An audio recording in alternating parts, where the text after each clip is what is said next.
Coffee with the Summerland Kids. It is the year 2024, if you can believe that. And it's May 2nd, and this is episode 20. Yeah, bro.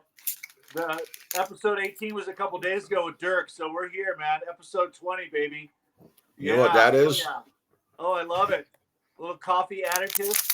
I'm going instant coffee today, but this is special instant coffee. Nice. It's like cappuccino. Um, Yeah. my my neighbor said you got to try it, so I am. Nice. That's awesome. I had a rough Doug day yesterday, so I'm moving kind of slow. I hope you can help me carry the show today. Oh, absolutely. Yeah. So, what's on the agenda? Yeah. Well, I hit the lottery, man, yesterday, bro. I got sweet $125 on a Let me borrow $10. Yeah, exactly. No problem, man. So have you ever had cappuccino, Jericho? Yeah, I love cappuccino. I'm not a big I used to order like a mocha, cafe mocha. It's just basically like a chocolate freaking coffee. But now I'm getting more used to I guess from the coffee shop, less is more. A dark roast coffee, room for cream, and then I'm not overdosing the sugar. I'm kind of light dosing the sugar, but whatever.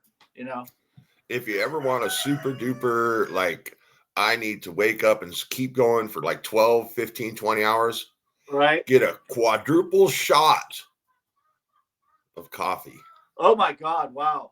And then put about a quarter cup of honey. Huh. So it covers the bitter, but take it back, like shoot the whole thing back and see what happens. I dare you. I dare you. Tomorrow I'll share with you. There was a famous artist, I think writer, who was all about the coffee, man. And I have to research his name because I can't remember it. But a friend of mine told me about him, and I'm like, holy crap, that guy drank a lot of freaking coffee, and he was incredibly productive. Wow. So, tell me about your day. What the F? You went to a thrift store. I sent you a little link on ties. I'm not the tie aficionado. I should be, but I need to learn. But I just always kind of gravitated toward at least once I got to a certain point, the skinny tie. Oh yeah. Yeah, definitely the skinny tie. Yeah. No, I was just at the thrift store, and I seen the big rack of ties, and it just was like, I was send Jericho a picture, and I keep walking, and I sent you that other picture that said, I got to get to the beach, and I sent you the rip sticks, and there were 2 of them in there. Oh, I got to see that. I don't think I got that. I can't wait to see it. I sent you a bunch of pictures yesterday. I was out and about. I just felt like it was a weird synchronicity, all the different things I was seeing. Yeah, no, for sure. That's cool. Yeah, it's always good to check the rack because you never know, man. Ties are kind of they're just it's a little weird category that sometimes can have some amazing shit in there, Oh, yeah. I know people that that's their whole business. They go hit thrift stores, Goodwills. It's become more and more of a thing, big time. Yeah, lots of. See the cappuccino, it leaves a little frosting on my mustache. Right? Yeah. I think I've kind of got past the itchy phase. Although when I touch it, it's hella itchy. But I don't know. We're keeping going. I think maybe today I'll stop by the place and see if they got the wax. Yeah, if you want to train it. I want to train that. I want to get that action going. That's the whole point of the whole situation. Hey, can you carry it for 5 minutes? I got to get up. Yeah. So talk about something. I can hear you. So just. Yeah, that's cool. So a friend of mine's band from childhood, from like 1982, I met. I can vaguely remember how we met. I think we were like messing with a friend of mine over his sandwich that he got from Lookie's supermarket in Summerland. And here comes this other bigger kid. And that bigger kid, we didn't know him, but he showed up on his bicycle and he's like, hey, stop messing with the little kid, And that kid was Bomber Richard Manzullo. Bomber became like our best friend, like real quick. You know, he was older than us, probably by a year or two, at least a couple years older. And at that time, he was just a magical being, and we gravitated toward him. And I was telling you guys about Bomber, my buddy from childhood, and his band. He's no longer with us in human form. He's in a spirit mode now. So I didn't. So you were picking on the kids? Yeah, well, this one kid, it was our friend Zach. So it was Taylor and I, and then Zach had a sandwich, and we were like messing with him about his sandwich. You know, give me a bite of your sandwich or something like that from Lucky's, because remember they used to make the torpedo sandwiches at Lucky's supermarket. Yes. You know, That was like my favorite treat. My mom would hold that over my head to get me to do chores and stuff. If you get everything done, we'll split a Lucky sandwich. That was one of our things. And we remember his meatloaf sandwiches or his meatloaf. Those were my mom's favorite. It was probably excellent. Yeah. I've never had a meatloaf so good. God. Never had a meatloaf so good. Yeah. So you know, to make the story go fast forward to basically teenage years, let's call it, early teen years. My dad used to rent out our beach houses during the summertime, and a family moved in, and they had a son, and his name was Chris Rest. And Chris was already a inspired young guitarist and drummer. His parents got him a drum set. So this kid came into our house, you know, as a renter with his mom, blah, blah, blah. He had a drum set and a guitar, and he pretty much knew how to play both instruments. And Bomber, our buddy, met him and gravitated right toward the instruments and started to play, you know, essentially like just kids playing in the room, you know, just fooling around. Like, you know, Chris already knew the riffs, and he'd probably had some guitar lessons. Bomber, I don't know about his previous experience, but he caught right on. And then Chris moved out, and Bomber sort of more or less almost like went with them, you know, as in terms of like, they basically call it a band incubator at my house. And then once they moved into Montecito, Bomber went with them essentially and grew more mature than us. You know, as teenagers, he flew the coop, so to speak, and then they formed a band called RKL, Rich Kids on LSD. So Rich Kids on LSD, RKL, became a punk band that started in 1982. And now I think Friday night, they're having a show in Santa Barbara, which is their first show in like 20 years, I think, in Santa Barbara. So that's awesome. Cheers to RKL. No, cheers to incubators. Yeah, incubators and keeping the tradition going, you know. So I like that term, incubator. Oh yeah, me too. Because, you know, you can take this idea, and it's like an incubator is what? It's basically a heater for eggs so that they can grow. Yeah. They're not chickens yet or whatever kind of. And so, like how you're saying, your house was an incubator. It allowed your friends that maybe weren't that good at jamming to jamming and not feel self-conscious and actually build enough skills to where they feel good about it themselves and feel good enough to share. And that incubator thing, you know, get out of that shell kind of situation. That's just such a beautiful idea you presented here. Right. Yeah. Like it's a go for it attitude. And when you have two really good players, and even if one is a little behind the other, that propels the next guy to get better. So it's like you're almost like competing, but yet you're just jamming and learning chords and riffs and taping yourself on a cassette tape and listening to it and trying to refine your stuff, even though you're only 13 years old in a room with a cassette player, a drum set, and a guitar. You're already there. Yeah, because you get excited. You got that childhood passion, that playfulness. Let's just play. Let's do this. Yeah, exactly. And adults don't realize, or some of us do, that playful spirit, that emotional state of pure childhood joy has so much potential power that people just let go because, I got to get my task done. I gamify every step of my life. I go to City Hall and I make sure my hat's pointy. Oh, really? And maybe this can't find voice. I'm a gnome. So That's I can get awesome. the business done. I'm smiling, laughing, and 99 out of 100 times, the clerk or whoever I'm interacting with smiles, giggles, laughs, and I could see it. Even the person behind me that heard just the tail end of our conversation gets, and then that smile carries through the whole city. It's not a big city. It's not like LA. Wow. So that little smile time, FaceTime. Yeah, no, totally, absolutely. Yeah, sparks an origin. It essentially makes people's day.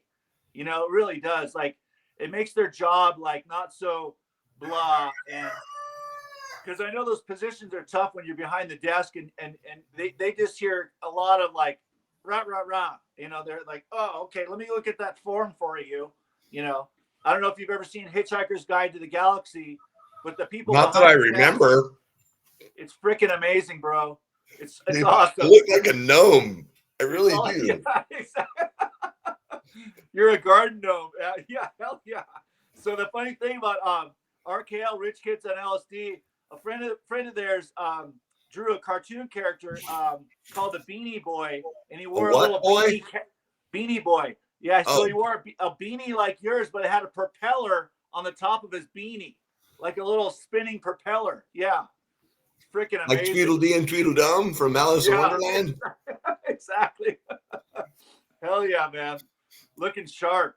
So what happened with the post office box truck?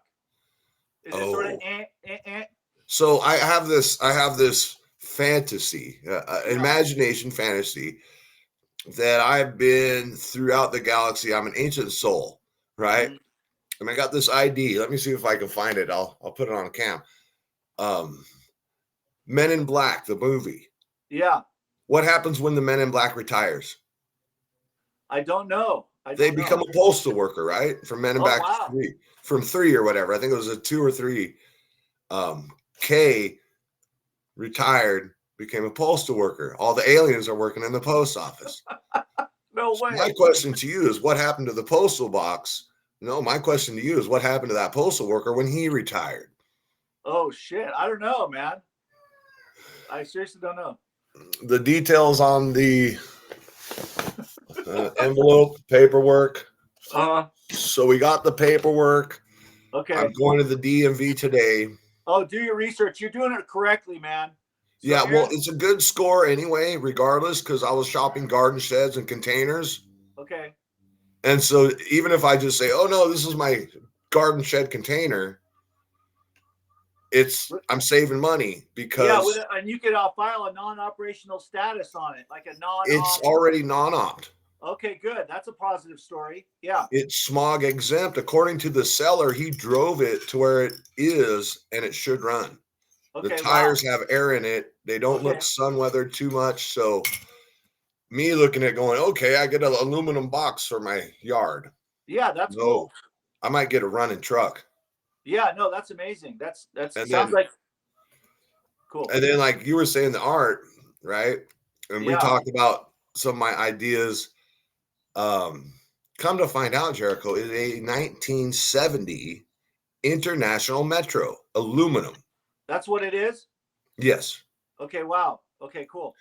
And so the truck was born in 1970. Do you know anybody else that was born in 1970? Yeah, that was me. Like school server trucks. That's incubator before that. The truck was born just before you, too. The year before you were born, the truck was already waiting for you. So you gave me some awesome gifts. I would love to be able to get it all completely done and be like, here, brother, but I have a partner on it. So me and him are half. The agreement is good, man. I get it in my yard at least a year. Yeah. For storage. Yeah, that's cool.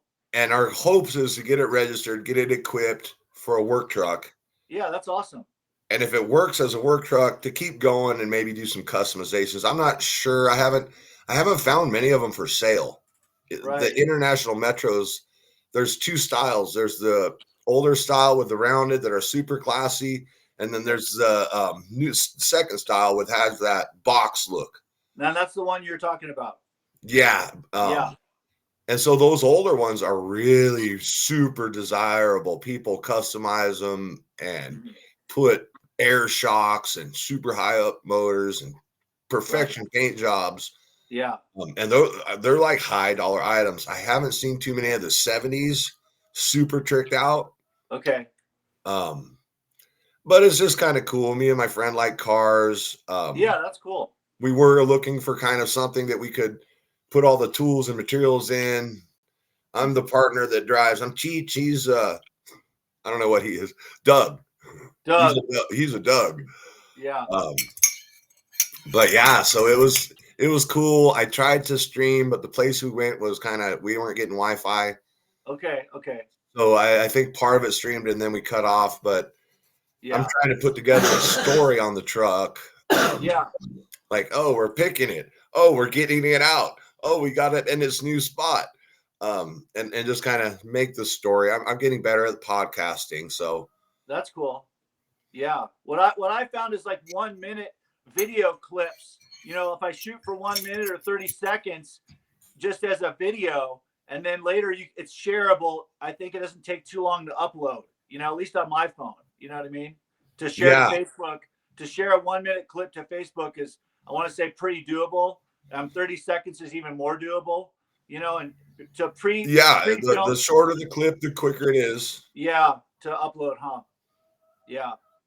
So Pre-filming and going live is two different aspects. Obviously, if you pre-film, you can edit. Yeah. When you live stream, what you see is what you get. Sure. So my friends, the band RKL is going to play, I think, Soho Friday night. I'm pretty sure, and they're live streaming the event. But it is like they're charging like $15, I think, to click into the stream or something to watch it live. You know, so that's kind of a cool little how-to for a band to make a little extra money, because these guys have been playing for years still in another band, Lagwagon. They a lot of the members are in a band called Lagwagon, but they took on a new singer, Tony Farista, I think his name is. He was in a band called Municipal Waste. I don't know if you've heard of Municipal Waste. I hadn't. Yeah. I haven't. You know what though, Jericho? I just had a little flash idea, like, because we do queue up our theme song, or at least what might be our theme song. But I think part of our show could be like, oh, we heard this cool artist, and then maybe play a short clip, like you're saying. Maybe we don't do a whole song of them, but maybe, oh, this is a cool artist. I just feel I don't feel comfortable saying, oh, if I say I like something, I like everything. So, it's like wine people. They're like, oh, you must have this, and I'm like, if I want a glass of wine, then I'll try whatever wine it is. Mad Dog 2020 when I was a kid, I think it was. Yeah, certain music is not for everybody, but everybody can recognize like good musicianship, even if it isn't their thing. They can see the level of what the people are bringing to the stage, and it sort of like has that, whoa, that's pretty heavy, you know. That's what RKL feels like to see it, you know. So, anyways. RKL, rich kids on LSD. That reminds me of a joke I do, because like we talk about how when I was a kid they tested tested me. I got ADHD, hyperactivity. I've got OCD, and a little bit of how shall we say, did you have dyslexia? I had a long list, but I always wonder, how come they didn't have a category for that could ate too much LSD? Or he was born, his mom did PCP. So it's like they got all the other letters. How come they never added in those? I know. A joke. It's real, though. I mean, it's like, of course, there's kids that are unfortunately born addicted to drugs. I don't think we were one of those, but, just having a mom that came out of the, was like, what was it? My mom was probably 17 or 18 in 1964. So coming into the summer of love at like 23 years old or something, that's like, you're at the prime spot to experience it in at the adult way. But there was like my mom's friend who just visited the other day. I think she said she was like 13 in 1969 or something like that. So it was like, or in the Summer of Love, she was in San Jose, and she was like, maybe she was 13 in 67 or something like that. So it's kind of like, wow. And her dad owned a record store, so he took her to concerts that the records were featured at the record store. So she was like having an early San Francisco experience as a teenager. That must have been amazing. Absolutely. Have you ever been to the Haight-Ashbury? I walked through, didn't spend a lot of time there. And like in 2003, I actually had my first, it wasn't a formal art gallery, but they did roll through a lot of shows. It was at 2323 or something like, or 2223 Market Street. It was a restaurant bar that showcased art. And my friend got me a show there. And so I showcased there for my first real true, preparing for an art show, meaning getting a body of work together. Perhaps I saw the space before I went there, but I had enough work to fill the space. So that was cool. So I did walk through the Haight-Ashbury, and I think I handed out flyers for my show in that area. Yeah. Okay. Yeah. Cause I went up there once or twice. I guess I was around that late teen, early 20s time. Yeah. And it's still got a really interesting vibe. It still kind of carries a little bit of that 1969 Summer Love vibe. That's their thing. I mean, they have to embrace that because that's like the most magical moment they ever had, really. I mean, other than I'm sure before that was amazing too, but just that there was a, what do you call it? Like a, people flocking to the city because there was really something going on and it was really special, Yeah. Yeah, it seems like people are in today's day and age, people are flocking away from it because of what's going on with society. Well, maybe not society as a whole, but definitely inner city and bigger city, and smaller cities too have some social issues where maybe not the hip. I mean, because hippies, a lot of them were travelers, but it's a little bit different than the houseless people these days because they set up in tents and they're not like traveling in hippie buses. Yeah. And so what do we do? Because there's sanitation, what do we do? This is a city. There are going to be people that fall through the cracks. And, when it comes to, they don't even have basic facilities to wash their face and hands and use a restroom. Yeah. They're on the streets. This is something that we can't just say as a society, those people. It's something in society is making such an impact that where these people are falling through the cracks in such a way that it's in the news all the time. It's just one of my passions. That's kind of one of the reasons I want to do this. One of the reasons I want to try and do business is so I can be in a position to do more than just, here, guy on the street, here's $2. Thank you. Have a good day. I would love to be able to say, hey, maybe strike up a conversation, find out a little bit of story and say, hey, check this out. I've got a set of keys here for this tiny home in this societal help community that they can at least get off the street, get showered up, and have the opportunity to, have somewhere to be without always the cops saying, you can't be here. You can't be in the public park. You can't be on the sidewalk.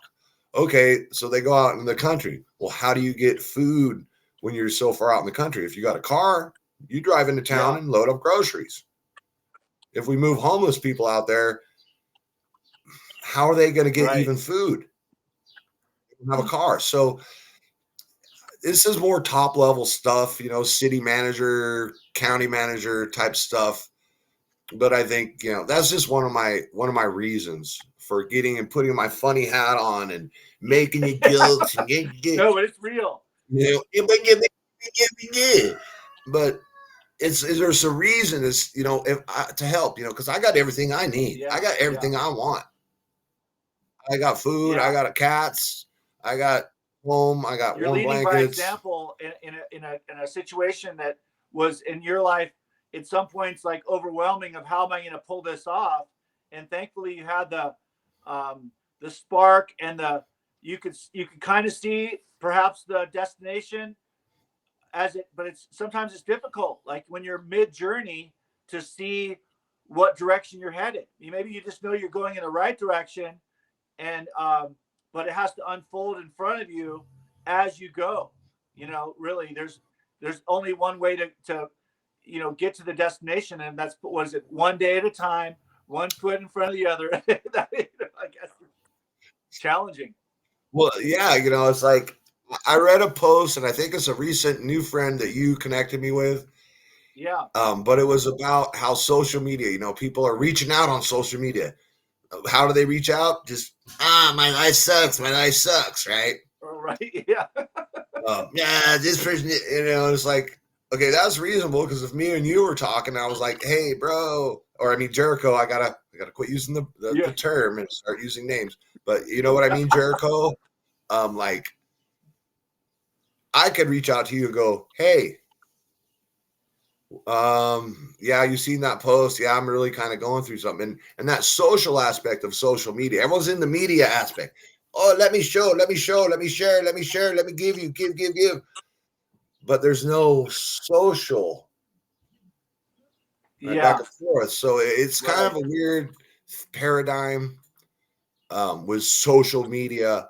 But at the same time, if you know somebody and you see them shouting out or even saying something, just how easy to do a private message. Pick up the phone if you got their number. Say, hey, I seen you posted. I haven't talked to you in a bit.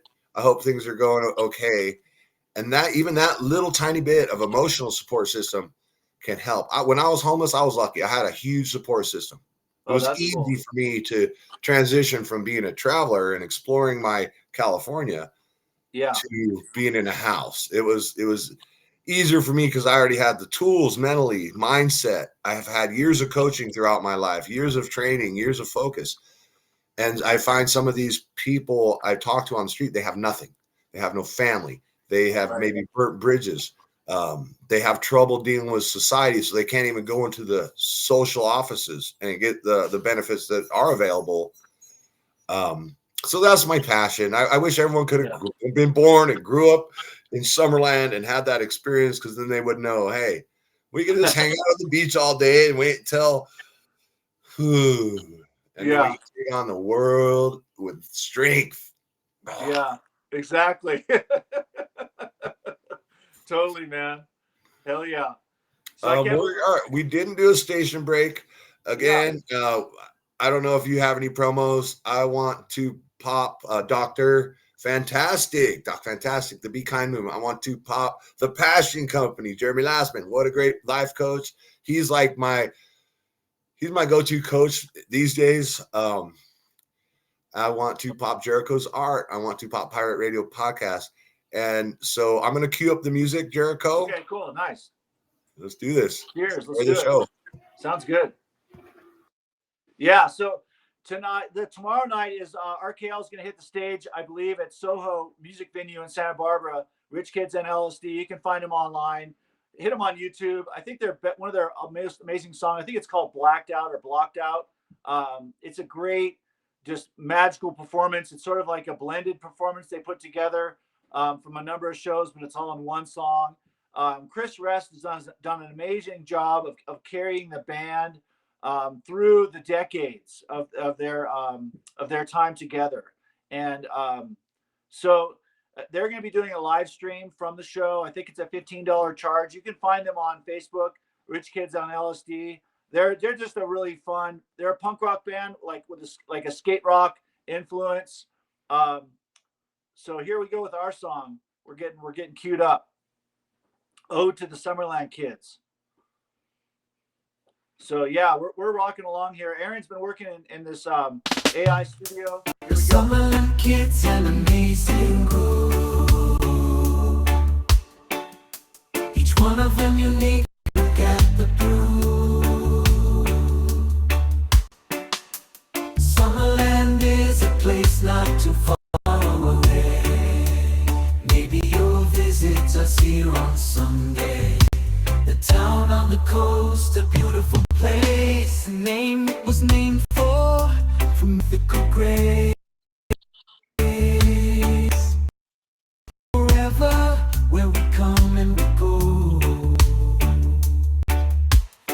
start a new life from the old one before.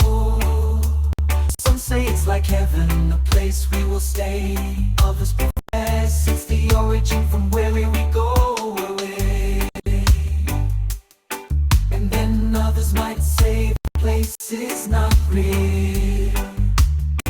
Then I have to say it is something you feel. No name can express what it is or complete. Kind of a place where our souls go to eat. There is nothing quite like the friends you might make. Where time and space are so real and nothing is fake. Be it on earth or only in mind, the Summerland place I hope you will find. Summerland is a place not too far away. Maybe you'll visit us here on Sunday. Town on the coast, a beautiful place. The name it was named for, from mythical grace.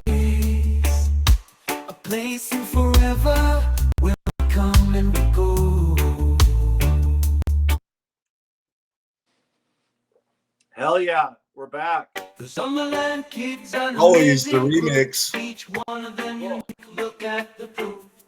Summerland is a place not too far away. Maybe you'll visit us here on Sunday. The town on the coast, a beautiful place. The name it was named for mythical grace. Place in forever, where we come and we go. To start a new life from the old one before. Some say it's like heaven, a place we will stay. Others profess it's the origin from where we go away. And then others might say the place is not real. Then I have to say it is something you feel. No name can express what it is or complete. Kind of a place where our souls go to eat. There is nothing quite like the friends you might make. Where time and space are so real and nothing is fake. Be it on earth or only in mind. The Summerland place, I hope you will find.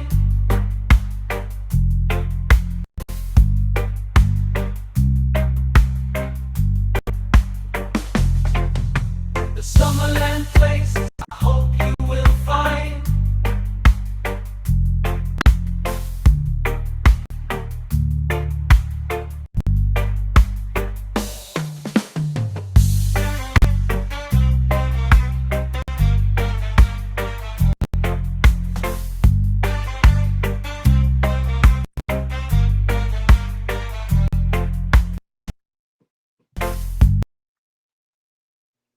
Woo!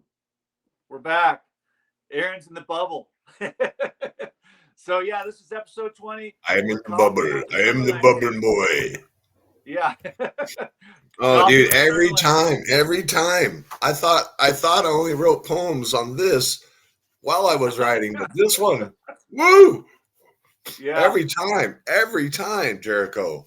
That's awesome, man. Yeah, no, the lyrics are amazing, bro. You know, really, really sweet lyrics. Did you ever share the lyrics online, just like the full, the script, if you will, or the, I don't know what you We're call on it. show 20, so that's 20 hours we have invested just into the conversations, not to mention the front and back Yeah. of our online stuff. I got this truck. Yeah. I got to get the truck or a storage shed so I can move all the things out of my garage so I can redo the floor and Yeah. set Oh, my there you office go. up better. So there's Yeah, always, challenging. it's always about the journey. I always like to say it's not the destination. The destination is always temporary because you Right. always go from here to there. But the journey, you're Yeah. always on it. You're always going to be on. Even when you get there, you're on little mini journeys at your destination. So For sure. For sure. No, that's a brilliant scope. Cheers 5 to minutes over, episode like 20. always. Wait, let's do the thing.